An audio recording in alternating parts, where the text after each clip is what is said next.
नमस्ते students, class 12th, flamingo, chapter 2, lost spring, stories of stolen childhood. जैसा कि मैंने आपको पहले ही बताया है, किसी भी स्टोरी को समझने से पहले, स्टार्ट करने से पहले, किसी नॉवल को पढ़ने से पहले, ये बहुत इंपॉर्टेंट होता है कि हम ये जान लें कि स्टोरी जो है वो किस टाइमलाइन में लिखी गई है, किस प्लेस पे लिखी गई है और किस इन्वायरमेंट में लिखी गई है। ठीक है, तीन चीजें: काल, समय और देश। देश, काल और स्थिति को देखकर उस स्टोरी को पढ़ना अच्छा रहता है।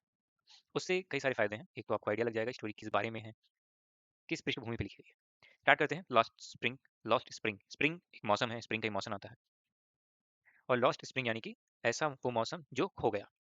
स्प्रिंग दरअसल साल के शुरुआती दिनों में एक समय आता है, वसंत ऋतु, है ना। वसंत, बहार, बहार, उसके खो जाने की कहानी है। अबाउट द ऑथर, एनिस जंग, एक राइटर हैं, फीमेल राइटर हैं, 1964 में जन्मी, बॉर्न इन राउरकेला, इंडिया में बॉर्न हुई। 1964 वो दौर था जब ब्रिटिशर्स इंडिया छोड़कर जा रहे थे, इंडिया को इंडिपेंडेंस मिल गया था।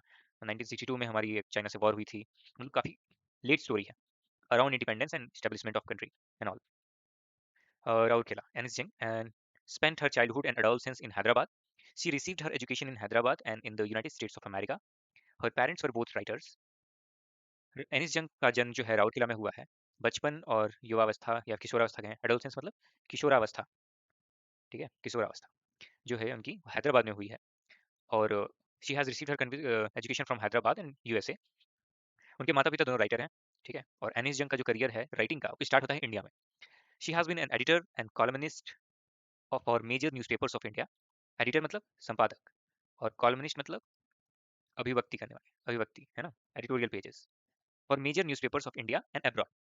अब्रॉड मतलब विदेश, भारत और विदेशों में कई जगह पे उन्होंने एज एडिटर यानी कि संपादक बतौर काम किया है। और उन्होंने हैज ऑथर्ड सेवरल बुक्स, और उन्होंने कई किताबें लिखी हैं। The following is an excerpt of from her book titled the lost spring, stories of stolen childhood. ये जो कहानी आपके सामने रखी गई है, ये उनकी एक किताब है, lost spring, stories of stolen childhood, उसका कुछ हिस्सा है। ऐसी इनकी और भी किताबें हैं।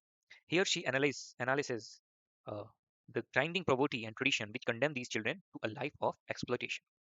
तो यहाँ से आपको समझ में आ जाएगा कि ये स्टोरी किस बारे में। ये स्टोरी है ग्राइंडिंग प्रॉपर्टी, ग्राइंडिंग, ग्राइंडिंग चक्की में पीस देना, पीस देने वाली गरीबी, और traditions which condemn these children to the life of exploitation. गरीबी और परंपरा, परंपरा या फिर कहें ऐसी चीजें, ट्रेडिशन जो बहुत लंबे समय से चलती आ रही हैं, कई बार इल प्रैक्टिस भी कह सकते हैं उसको।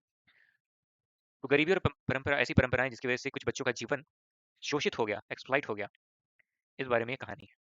शुरू करते हैं। पहली लाइन लिखी है डार्क ब्लू में, sometimes I find a rupee in the garbage. मतलब है कई बार, कभी कभी मुझे कचड़े के ढेर में 1 रुपए मिल जाते हैं। Why do you do this, I ask Sahib, whom I encounter every morning scrounging for golds in the garbage dumps of my neighborhood. तुम ऐसा क्यों करते हो, ये सवाल मैंने पूछा साहिब से, जिसे मैंने कई बार एनकाउंटर किया है, मतलब देखा है। फिल्मों वाला एनकाउंटर नहीं, उसका मतलब होता है गोली मार देना, है ना। एनकाउंटर का मतलब दरअसल होता है देखना, दिख जाना, ठीक है। तो कई बार उन्होंने साहब को देखा है। साहिब एक नाम है, बच्चे का नाम है। Encounter every morning scrounging for gold in the garbage dumps of my neighbourhood. मेरे पास, मेरे पड़ोस में कचरे के ढेर को खरोचते हुए, किस लिए, सोना पाने के लिए। यहाँ गोल्ड का मतलब गोल्ड नहीं है, यहाँ गोल्ड का मतलब है कोई ऐसी इंपॉर्टेंट चीज जो उसके काम आ सके, ठीक है। Set amidst the green fields of Dhaka, sorry, sahib left his home long ago. साहिब ने अपना घर बहुत पहले ही छोड़ दिया है। Set amidst the green field of Dhaka, his home is not even at a distant memory. उस बात, ये बात बताते हुए, इस बात को एडमिट करते हुए कि हरे भरे खेत जो ढाका में थे, ढाका कहाँ है, ये बांग्लादेश की राजधानी है Dhaka. His home is not even at a distant memory, उसका जो अपना घर है वो उसके ख्यालों में बहुत दूर तक कहीं नहीं है। There were many storms, there were many storms that swept away their fields and homes, his mother tells him. कई सारे तूफानों की वजह से, कई सारे तूफान, मेनी मतलब कई, स्टॉर्म्स मतलब तूफान, that swept away, swept away का मतलब उड़ा ले गए, साफ कर दिया। फील्ड्स एंड होम, खेती के लिए जो अनाज होते हैं या खेती के जो पौधे होते हैं, और घर, उन सबको तूफान में उड़ गया, ऐसा उसकी माँ ने बताया है। His mother tells him that's why they left looking for gold in the big city where he now lives. इसीलिए उन्होंने उस जगह को छोड़ दिया और अब बेहतर संभावनाओं की तलाश में एक बड़े शहर में जाकर रह रहे हैं जहां अभी वो हैं। I have nothing else to do, I have nothing else to do, he mutters looking away. मेरे पास करने के लिए और कुछ नहीं है, ऐसा उसने मटर किया। मटर, MUTTERS, मटर्स मतलब बुदबुदाना। बुदबुदाना, इतनी कम आवाज में बोलना कि आवाज आपके होठों के पास ही रह जाए, किसी सामने वाले को सुनाई न दे पाए। ठीक है। Go to school, I guiltily realising immediately how hollow the advice must sound. जैसे कि साहिब ने कहा कि मेरे पास करने के लिए कुछ नहीं है, तो जो लेखिका है वो कहती हैं गो टू स्कूल, तुम्हें को स्कूल जाना चाहिए। और ये कहने के बाद उनकी क्या रिएक्शन है? गिलिबली। गिलिबली एक तरीके का फेशियल एक्सप्रेशन है। इसका मतलब ये होता है कि मैं जो बात कह रहा हूँ, मुझे ही विश्वास है कि ये बात कोई मायने नहीं रखती सामने वाली। खोखली बातें, ठीक है, खोखली बातें। Realising immediately how hollow the advice must sound. Hollow मतलब खोखला, एडवाइस मतलब उपदेश, रियलाइजिंग का मतलब होता है समझ पाना, भाव स्पष्ट होना। इमीडिएटली का मतलब होता है क्षणिक, तुरंत। There is no school in my neighbourhood, when they build one I will go. मेरे आस पड़ोस में, नेबरहुड का मतलब आस पड़ोस, मेरे आस पड़ोस में कोई स्कूल नहीं है, जब वो बना देंगे तो मैं जाऊंगा। आई विल गो, मैं जाऊंगा, फ्यूचर टेंस, आई विल। ठीक है। If I start a school will you come, I ask, half joking. लेखिका कहती हैं अगर मैं स्कूल खोलूंगी तो क्या तुम आओगे? और हाफ जोकिंग मतलब ये भी व्यंग है। हाफ जोकिंग क्या है? व्यंग है। कोई बात कह के मैं हंस दे रहा हूँ, इसका मतलब उस बात में न कोई स्थिरता है और ना ही कोई वजन है। ठीक है, हाफ जोकिंग, मजाक करते हुए कहा कि मेरे स्कूल में तुम पढ़ोगे। Yes, he says, smiling broadly. और मुस्कुराते हुए साहब ने जवाब दिया, हाँ, जरूर। अब देखिए ये कंटेक्स्ट क्या है, ये किस बारे में चल रहा है। एक बच्चा है जो ढाका में रहने वाला है, बांग्लादेश का। उसकी कहानी ये है, उसकी माँ बताती है कि तूफान में उसके घर उड़ गए और खेती की जमीन जो भी थे उसका नुकसान हो गया। अब वो फैमिली ढाका से आ गई है, इंडिया में रह रही है। ठीक है। क्योंकि वो लोग माइग्रेट करके आए हैं तो उनके पास रहने की कोई व्यवस्था नहीं है। तो उनका जो गुजर बसर है वो कचरे के ढेर के आसपास कचरे ढूंढते हुए बीत रहा है। हर सुबह ये साहब नाम का जो बच्चा है, ये कचरे के ढेर के अंदर कुछ ना कुछ ढूंढता रहता है, जिसे लेखिका ने गोल बताया है कि कचरे के ढेर में सोना ढूंढता है रोज सुबह सुबह आकर। ठीक है। और ये बातचीत चल रही है कि बच्चा बोलता है कि मेरे पास इसके अलावा करने के लिए कुछ नहीं है। लेखिका बोलती है तो स्कूल जाना चाहिए। तो बोलता है कि मेरे आसपास तो कोई स्कूल ही नहीं है कि मैं जा सकूं, जब वो बना देंगे तो मैं जाऊंगा। तो लेखिका कहती है अगर मैं स्कूल खोलेंगे तो तुम आओगे? तो बच्चा बोलता है कि हाँ, जरूर आऊंगा। A few days later I see him running up to me. कुछ दिनों बाद मैंने देखा कि वो दौड़ते हुए मेरी तरफ आ रहा है। Is your school ready? क्या तुम्हारा स्कूल तैयार हो गया है? It takes longer to build a school, I says, embarrassed at having made a promise that was not meant. कुछ दिनों बाद दौड़ते हुए जब साहिब उसके पास गया, लेखिका के पास गया और उसने कहा कि आपका स्कूल तैयार हो गया है क्या? Question mark. क्या आपका स्कूल तैयार हो गया है?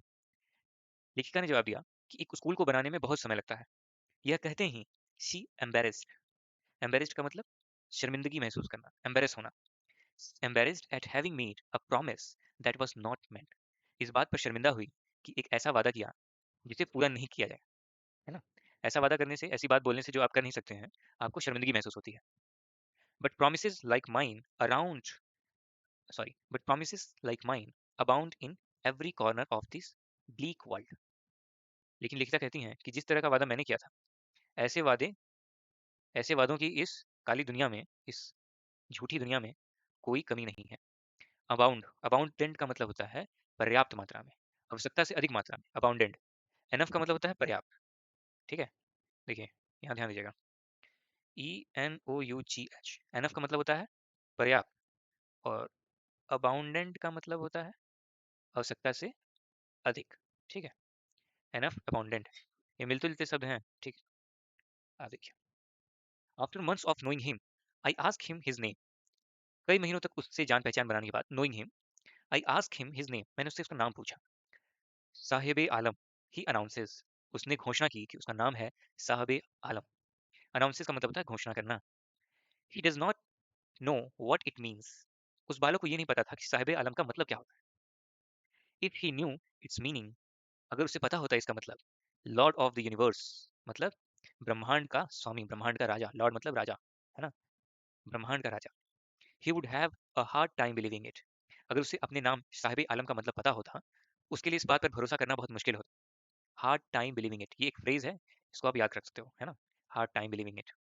Unaware about, unaware of what his name represents, he roams the street with his friends, an army of barefoot boys who appear like the morning birds and disappear at noon. Unaware, unaware का मतलब होता है अनभिज्ञ, अज्ञात, है ना, इस बात से, इस बात का पता नहीं है उसको कि उसके नाम का क्या मतलब है। his name represents. He roams the street with his friends. वो सड़कों पर, स्ट्रीट मतलब सड़क, roams मतलब ऐसे ही घूमना, आवारागर्दी करना, आवारों की तरह घूमना, मतलब बिना किसी काम के घूमते रहना. He roams the street with his friends. सड़क पे यूं ही घूमता रहता है. An army of barefoot boys. बिना पैरों में किसी चप्पल के, मतलब नंगे पैर, कुछ बच्चों की आर्मी जैसे जो नंगे पैर घूम रहे हैं.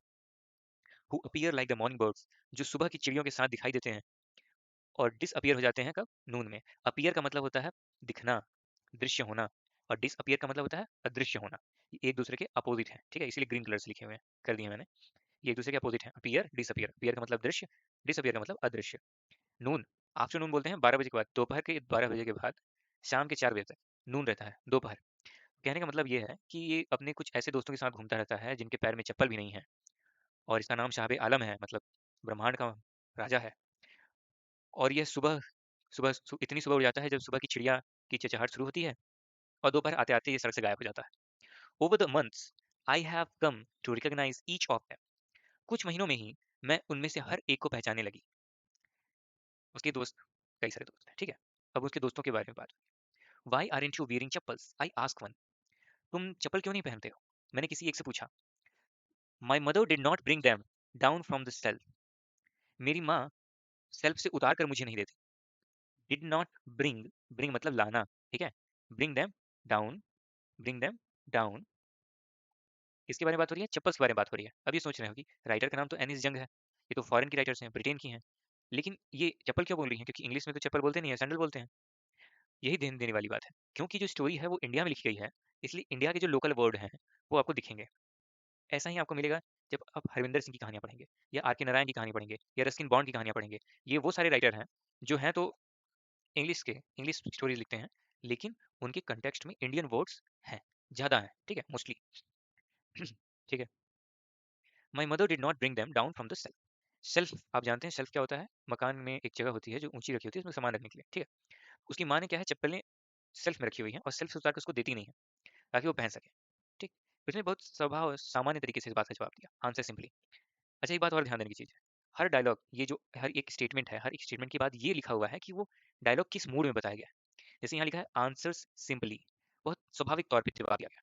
इसके पहले आप देखेंगे it takes longer to build, says embarrassed, शर्मिंदगी भरे भाव से ये बोला गया. साहब आलम अनाउंस किया गया है, ठीक है, अनाउंस किया गया है. यस बोला है स्माइलिंग ब्रॉडली, है ना, पूरे कॉन्फिडेंस के साथ स्माइल करके यस बोला है. I start, if I start school, ये हाफ जोकिंग करके बोला गया है. तो ये सारी चीजें बता रही हैं जिस जगह पे ये बातचीत हो रही है वहां पर लोगों का मूड कैसा है, ठीक है.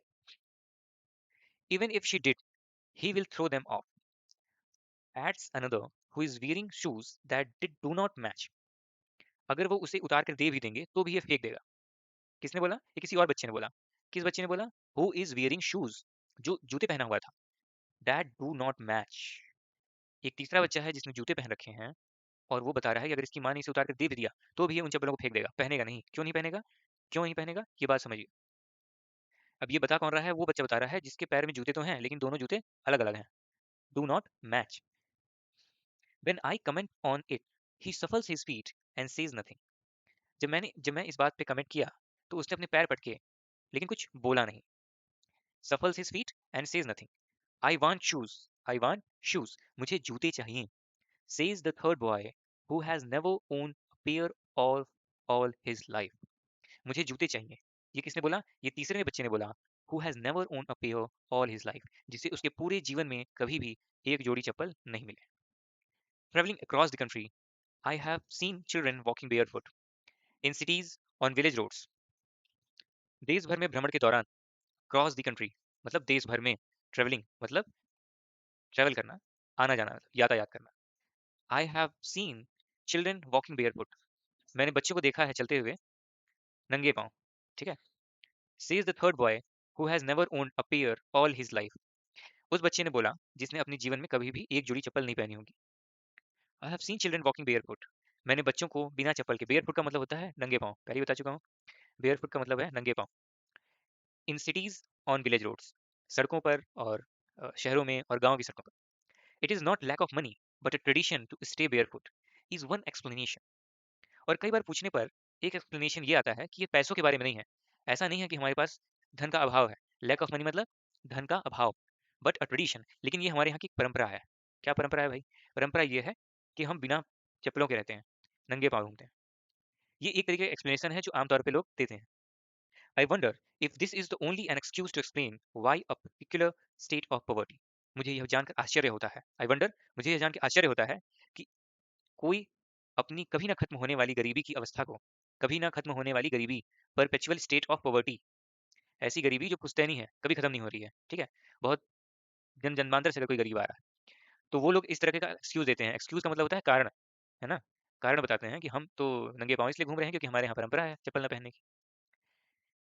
आश्चर्य होता है लेखिका को कि कोई अपनी गरीबी को छुपाने के लिए इस तरीके के भी कारण दे सकता है, बयान दे सकता है, एक्सक्यूज दे सकता है, ठीक है। I remember a story of a man from Udupi once told me, मुझे एक उडीपी के एक व्यक्ति की कहानी मुझे ध्यान आती है जिसने मुझे बताया था। He told once, as a young boy he would go to school past an temple where his father was a priest. जब वो छोटा बच्चा था तो वो अपने गांव के स्कूल में एक जाता था जो एक पुराने मंदिर के पास में, उसी मंदिर के उसके पिताजी पुजारी थे। He would stop briefly at the temple and pray for a pair of shoes. वो उस मंदिर पर जाकर रुकता था और भगवान से प्रार्थना करता था कि उसे एक जोड़ी जूते मिल जाए। 30 years later, I visited his town and the temple, which was now drowned in an air of desolation. 30 साल बाद मैं उसके शहर गई और उस मंदिर के पास भी मैंने देखा कि अब वो मंदिर ढेर पड़ गया है, मतलब उस मंदिर के ढेर लग गए हैं, मतलब मंदिर अब रहा नहीं। ड्राउंड इन एन एयर, किसी तेज तूफान हवा से गिर गया है या गिरा दिया गया, ड्राउंड। डिसोलेशन, डिसोलेशन को आप इस तरह समझिए, डिसोलेशन में दो शब्द लगे हुए हैं।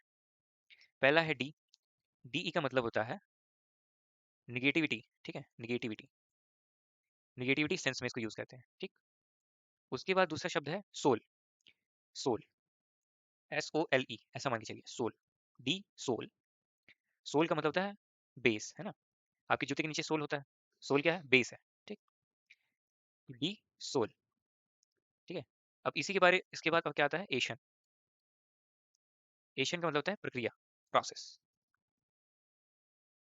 तो डी सोल एशन, अगर मैं बोलूं फाइनली क्या बन गया, फाइनली मैं इसको ऐसे लिख सकता हूँ, डी सोल और एशन। एशन ये बोले या एक्शन बोले, ये वो बात है। तो डी सोल एक्शन का मतलब हो गया कि ऐसी एक्शन जिसकी वजह से सोल यानी आधार की कह सकते हैं कमी हो गई है, नुकसान हो जाता है। तो उस मंदिर की हालत अब ऐसी हो गई है कि उसका डिसोलेशन हो गया है, उसका कोई आधार रह नहीं गया, यानी कि बेसिकली मंदिर अब खंडहर सा हो गया है। इन the backyard, in the backyard का मतलब है, बैकयार्ड मतलब घर के पीछे की जगह, पीछे का आंगन, है ना। In the backyard where live the new priest, there were red and white plastic chairs. इसके पीछे अब एक नया पुजारी रहता है, न्यू प्रीस्ट, प्रीस्ट मतलब पुजारी, ठीक है। जैसे क्रिश्चियनिटी, क्रिश्चियंस में फादर होते हैं, है ना, और आपके इस्लाम में मौलवी साहब जी होते हैं, वैसे ही हिंदू धर्म में पुजारी होते हैं, पुजारी मतलब प्रीस्ट, मंदिर के पुजारी को इंग्लिश में प्रीस्ट कहते हैं। There were red and white plastic chairs, घर के पीछे वाले आंगन में लाल और सफेद रंग की प्लास्टिक की कुर्सियां हैं। A young boy dressed in a grey uniform, wearing socks and shoes, arrived panting and threw his school bag on the folding bed. एक नौजवान बच्चा है, यंग बॉय, छोटा बच्चा है, panting and throwing his school bag on the folding, pant पहने हुए है, ग्रे यूनिफॉर्म पहना हुआ है, वियरिंग सॉक्स एंड शूज, मोजे और जूते पहने हुए हैं, arrived panting and threw his bag on a folding bed, आता है और अपना स्कूल का बैग एक फोल्डिंग बैग पे फेंक देता है। फोल्डिंग बैग मतलब चारपाई, खटिया, आजकल फोल्डिंग खटिया भी आने लगे हैं, ठीक है। लुकिंग एट द बॉय, बच्चे को देखकर, I remembered the prayer another boy had made to the goddess when he had finally got a pair of shoes, let me never lose them. उस बच्चे को देखकर मुझे उस दूसरे बच्चे की याद आती है जो देवियों, देवी को धन्यवाद दे रहा है, who had made the goddess when he finally got a pair of shoes। जब उसे जूते मिल गए, पेयर ऑफ शूज मिल गए, एक जोड़ी जूते मिल गए, फिर भी वह देवी से जाके प्रार्थना कर रहा है, किस बारे में, कि late me never lose them, कृपया करके इसे अब मुझे कभी खोने मत दीजिएगा, ठीक है। पहले किस बात के लिए प्रार्थना कर रहा था, कि मुझे जूते दिलवा दीजिए। जब किसी किसी कारण से जूते मिल गए, तब उसने कहा कि मुझे अब मेरे द्वारा कभी ये जूते न खो पाए, इस बात की प्रार्थना कर रहा है। The goddess has granted his prayer, उस देवी ने उसकी प्रार्थना स्वीकार की। ग्रांटेड, ग्रांटेड मतलब स्वीकार। Young boys like the son of the priest now वोर शूज, छोटे बच्चे उस पुजारी के बच्चे जैसे अब जूते पहन सकते हैं, अब जूते पहनते हैं। But many others like the rag pickers in my neighbourhood remain shoelace, अब उस पुजारी के बच्चे तो जूते पहन पा रहे हैं, लेकिन मेरे पड़ोस में ऐसे कई बच्चे हैं जो कचरा चुनने का काम करते हैं। रैग पिकर्स मतलब, रैग पिकर्स, रैग मतलब कचरा, पिकर्स मतलब उठाने वाले, कचरा उठाने वाले, like the rag pickers in my neighbourhood remain shoelace, लेकिन मेरे पड़ोस के जो कचरा चुनने वाले हैं वो अभी भी नंगे पाँव हैं. My acquaintances with the barefoot rag pickers leads me to Simapuri, a place on the periphery of Delhi, yet miles away from it. मेरा अनुभव इन नंगे पैर घूमने वाले कचरा चुनने वाले बच्चों के साथ, जो मेरा एक्वाटेंसेस है, जो मेरी मुलाकात रहे, इसने मुझे सीमापुर की ओर प्रेरित किया. लीड्स टू सीमापुर, सीमापुर की तरफ, सीमापुरी सॉरी, सीमापुर की तरफ मुझे भेजा. A place on the periphery of Delhi, एक ऐसा स्थान जो पेरिफेरी में है दिल्ली के, मतलब दिल्ली के क्षेत्र क्षेत्र में है, दिल्ली क्षेत्र में आता है. Yet miles away from it metamorphically, पर अगर मोटा मोटी देखें तो दिल्ली से बहुत दूर है, कई माइल्स दूर है, कई मीलों दूर है. Those who live here are squatters, those who live here are squatters who came from Bangladesh back in 1971. ज्यादातर लोग जो यहाँ रह रहे हैं वो स्क्वेटर्स हैं. स्क्वेटर्स मतलब ऐसे लोग जो अपना देश छोड़कर यहाँ गए हैं. प्रवासी, प्रवासी तो माइग्रेंट होते हैं. प्रवासी मजदूरों, प्रवासी का मतलब होता है ऐसा व्यक्ति जो अपने यहाँ से किसी काम के लिए कहीं दूसरी जगह गया है, रह रहा है, लेकिन उसके साथ एक कंडीशन है कि एक न एक दिन ऐसा आएगा जब वो वापस अपने यहाँ लौट जाए. उसको कहते हैं माइग्रेंट. क्या कहते हैं उसको? माइग्रेंट. देखिए यहाँ मैं लिख दे रहा हूँ माइग्रेंट. माइग्रेंट की स्पेलिंग